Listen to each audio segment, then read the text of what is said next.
Amis colombophiles, c'est Joe, j'espère que vous allez bien comme d'habitude et que tout baigne pour vous. Voilà, juste une petite vidéo pour vous dire que les vaccins sont arrivés. Donc ça, c'est les vaccins qui sont autorisés par la Fédération colombophile française. Le RPVac, c'est le vaccin qui traite contre, la paramyxovirose. La paramyxovirose, voilà, c'est écrit là. Et le rotavirus. Voilà, donc rotavirus du pigeon et paramyxovirose. Voilà, donc ça, c'est le premier, c'est le RPVac. Et le deuxième, c'est le PharmaVac. Donc le PharmaVac qui lui... alors, il fait la paramyxovirose, il fait l'herpès virus et il fait l'adénovirose. Donc, important pour les, très important pour les pigeonneaux. Voilà, pour éviter d'avoir des cas d'adénovirose, d'herpès virus, voilà, tout ce qui est maladie des jeunes, etc. Donc, moi, ce que je vous conseille, c'est soit, par exemple, de vacciner avec le RPVac et de faire 15 jours, 3 semaines après, le PharmaVac. D'accord? Comme ça, vous avez les deux en même temps. Maintenant, il n'y a pas de cure, à faire entre les deux ou avant. Là, on parle de rotavirus, d'herpès, de paramyxovirose. Donc, c'est pas comme la salmonelle. La salmonelle, c'est encore un autre vaccin. Donc, c'est encore autre chose. Par contre, bien, pour protéger les reins des pigeons, du cédocolle, de l'herbonane, de la naturaline, pendant une bonne semaine, entre chaque vaccin. Voilà, une bonne cure de cédocolle, herbolane, naturaline en même temps dans l'abreuvoir pour bien protéger, les reins des pigeons. Une fois que vous utilisez le vaccin, une fois qu'il est ouvert, il s'écrit 8 heures. 8 heures maximum. Ah, il y a écrit na opnen gebruiken binnen 8 heures. Donc, après ouverture, vous devez l'utiliser dans les 8 heures. Voilà ce qui est écrit en néerlandais. Na opnen gebruiken binnen 8 heures. Oui, c'est ça. Donc, voilà. Après ouverture, vous devez l'utiliser dans les 8 heures. Donc, il y a beaucoup de colombophiles en général qui remettent au frigo. Ça marche pas. On ne remet pas les vaccins, au frigo. On ne remet pas un vaccin au frigo. Vous vaccinez. Ça, c'est, je ne sais plus combien de doses. Je pense que c'est des 50 doses, ça. On peut faire 50 pigeons avec un. Ah ben, c'est écrit en français, je suis con. Oui, donc c'est bien écrit là. Voilà. Après ouverture à utiliser dans les 8 heures. Voilà, c'est exactement ce que je disais en plus. Je suis bête. Et je pense que c'est un 50 doses. Ah oui, voilà. Une fois 50 doses.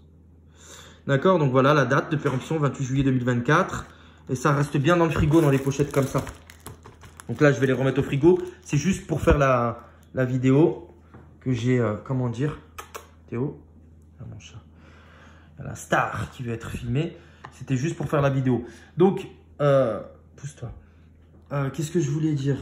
Important, vaccinez vos pigeonneaux, amis colombophiles, 3 semaines après le sevrage, avec ces vaccins qui sont hyper efficaces. Si vous voulez, être tranquille au niveau de la paramyxovirose, au niveau du rotavirus, au niveau de l'herpès virus, parce que c'est vraiment une maladie, c'est un fléau. C'est une maladie vraiment qui fait énormément de dégâts tous les ans. Il y a des amateurs qui perdent énormément de pigeonneaux. Donc, pensez à bien, vacciner vos pigeons avec ces vaccins-là. Franchement, c'est des vaccins qui sont hyper efficaces, qui sont utilisés par de grands colombophiles belges et hollandais. Donc voilà, nous, c'est disponible au cabinet vétérinaire des Tourterelles. Et encore une fois, uniquement pour les amateurs qui sont hors de la 11e région. Voilà, comme ça, c'est clair, net et précis. Je veux pas que... je reviens encore, je fais un petit clin d'œil par rapport à... Je rouvre une parenthèse par rapport à ce que je disais hier. Tous les colombophiles de la 11e région... Démerdez-vous, c'est ce que j'ai dit hier, voilà. Cherchez-vous un autre vétérinaire et passez pas par Benoît parce que de toute façon, c'est mort. Il n'y aura rien qui sera disponible pour vous. Voilà, on peut pas, cracher, son venin chaque année sur notre colonie et puis et après venir par intérêt chercher des vaccins, venir faire des analyses de fientes, venir comme si de rien n'était, ça marche plus, c'est terminé. Nous, on veut plus avoir de contact avec vous, uniquement, voilà, bonjour, au revoir. Et encore, on veut même pas de ce bonjour et au revoir. Uniquement voilà, des mails avec l'explication de comment va se passer les concours, les enlogements, le règlement. Voilà, et on fera tout ce qu'il faut pour le respecter. Et on attend aussi que ce règlement-là soit respecté aussi par vous, hein, à bon entendeur. Comme ça, c'est clair pour tout le monde. Et sur ce, amis colombophiles, si vous avez besoin de quoi que ce soit, les amis qui sont abonnés vous me contactez moi sur Messenger, Combinasijo, sur mon Facebook. Et je vous mettrai en relation directement avec Benoît. Voilà, amis colombophiles. Donc, sinon, c'est le cabinet vétérinaire des Tourterelles dans le département 44 à Saint-Étienne-de-Montluc. Vous regardez sur Internet. Et vous dites bien, j'appelle de la part de Jo. Par contre, donnez bien votre département, s'il vous plaît. Essayez pas de faire des trucs bizarroïdes. Par exemple, un amateur de la 11e, il fait appeler à quelqu'un d'une autre région de France, s'il vous plaît. Voilà, on évite ça. Voilà. Amis colombophiles, je vous dis à bientôt pour une prochaine vidéo. Prenez bien soin de vous. Et encore une fois, vaccinez bien vos pigeons avec ces vaccins. Voilà, protégez vos pigeons si vous voulez pas avoir de décès. Hein. Comme je vous dis, ces maladies-là, le rota, l'herpès, etc., c'est vraiment une maladie qui est dangereuse. Donc, pensez-y. Donc voilà, c'est homologué par la fédération. Vous allez sur le site de la fédération colombophile. Ils y sont, le RPVac et le Pharmavac. Voilà, il y a un écrit qui a été fait par notre nouveau président national, Benoît Caillé. Donc, il n'y a pas de souci, vous pouvez les vacciner. Et par contre, il y a beaucoup de petits rigolos qui s'amusent à essayer de commander, je sais pas comment ils font pour commander certains produits, mais certains antibiotiques, certains vaccins, etc. hors des cabinets vétérinaires, c'est illégal. Voilà, donc si vous nous demandez à nous de respecter les codes colombophiles et les règlements colombophiles, commencez déjà par vous l'appliquer aussi à vous-même. Et commencez pas à aller commander des vaccins ou des médicaments sans passer par un cabinet vétérinaire. C'est interdit. Et normalement, un cabinet vétérinaire, il n'a même pas le droit de vous donner la moindre chose sans ordonnance. On est obligé de... Il y en a qui ne comprennent pas. Ils viennent, ils ramènent par exemple ils ramènent leurs pigeons pour des analyses de fientes. Non, ils veulent même pas faire d'analyse de fientes. Ils veulent rien faire. Ils veulent avoir des produits vétérinaires comme ça. Donc, on va chez le médecin et... le médecin ne lui donne pas d'ordonnance et on va à la pharmacie puis on demande des antidépresseurs, on demande des médicaments, on demande n'importe quoi et puis la pharmacie nous donne tous les médicaments à tort et à travers. C'est pas comme ça que ça marche. Il n'y a aucun pharmacien qui peut vous donner des antibiotiques ou des médicaments s'il n'y a pas une ordonnance médicale. Vous êtes tous tombés malades une fois dans votre vie, vous connaissez tous le processus. Donc je ne vois pas pourquoi avec les pigeons ça ne serait pas pareil. Alors il y a un petit rigolo de service aussi qui fait partie de la 11e qui est parti voir Benoît. Qui a envoyé un mail à Benoît en lui disant « J'ai fait faire une analyse de fientes et mon vétérinaire, le vétérinaire chez qui j'ai fait l'analyse de fientes m'a dit que j'avais de la coccidiose et de la trichomoniase. Alors, cher monsieur, la trichomoniase ne se voit pas dans les fientes. D'accord? Parce qu'en fait, pour information, Benoît lui avait fait une analyse de fientes.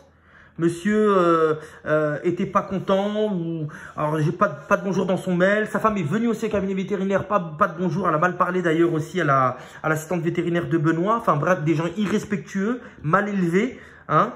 Et ensuite, il a envoyé un mail. Il voulait parler personnellement à Benoît parce que c'était d'ordre privé. Non, Benoît, il n'a pas de temps à perdre avec toi. Tout simplement, il a pas de temps à perdre. Il lui a fait quand même son analyse de fientes, il a payé. Et puis, il a recontacté Benoît en lui disant « Mais je comprends pas parce que moi, dans mon analyse, j'ai fait faire une analyse dans un autre cabinet et on m'a dit qu'il y avait de la coccidiose et de la trichomoniase. » En gros, Benoît, il lui a fait son analyse et il lui a menti. Voilà, c'est ça, en gros, il lui a menti. Il y avait de la coccidiose. Et le mytho, qu'est-ce qu'il a dit à Benoît par mail? Oui, mais le veto chez qui j'ai fait l'analyse, il m'a dit qu'il y avait de la tricho et de la coccidiose. On ne peut pas, encore une fois, je radote, voir de la trichomoniase via des fientes. C'est impossible. La trichomoniase, monsieur, parce que vous prenez Benoît pour un teubé, pour un bête. Benoît, il a fait 7 ans, 8 ans d'années d'études après le bac. D'accord? Il est veto. Hein? Il lave pas des assiettes dans un restaurant. Tu vois? Il lave pas les toilettes. Tu vois ce que je veux dire? Donc, il est intelligent quand même. Hein? Donc, Benoît, comment il fait pour la trichomoniase? Donc, il utilise des cotons-tiges. C'est des cotons-tiges qui sont comme des cotons-tiges en fait qui sont mis dans la gorge des pigeons, dans la fente palatine, la gorge. Il prend les glaires, etc. Après, il vient frotter sur un espèce de petit carreau et il regarde au microscope. c'est là qu'il arrive à voir les trichomoniases. Et la coccidiose, il prend les fientes, c'est mélangé avec un espèce de produit dans un appareil qui fait tourner toutes les fientes avec le produit. Il laisse reposer pendant 5-10 minutes. Je vous ferai une vidéo un jour pour vous faire montrer comment Benoît procède au niveau de la tricho et de la coccidiose. Et après, pareil, c'est mis des petites gouttelettes et il regarde avec un microscope. Donc, il faut arrêter de dire, oui, via les fientes, on arrive à voir la trichomoniase. Ça, c'est pas vrai. Bref, je ne veux pas m'éparpiller avec les gens de la 11e ou de la Loire-Atlantique. J'ouvrais juste une parenthèse pour être très clair par rapport à ce que j'ai dit dans mon avant-dernière vidéo. Ne contactez pas Benoît. Voilà, c'est clair, net et précis. Allez chercher vous un autre vétérinaire. Et voilà, c'est la seule chose que je peux dire. Sur ce, je vous souhaite une bonne soirée. À bientôt. Les copains qui sont abonnés, merci. À tous ceux qui mettent des j'aime, merci pour les messages que je reçois encore une fois. Voilà, merci beaucoup, beaucoup, beaucoup. Et puis, je vous dis à week-end pour toutes les vidéos qui arrivent. Ce week-end, on reste connectés. À bientôt, les gars. Ciao, ciao.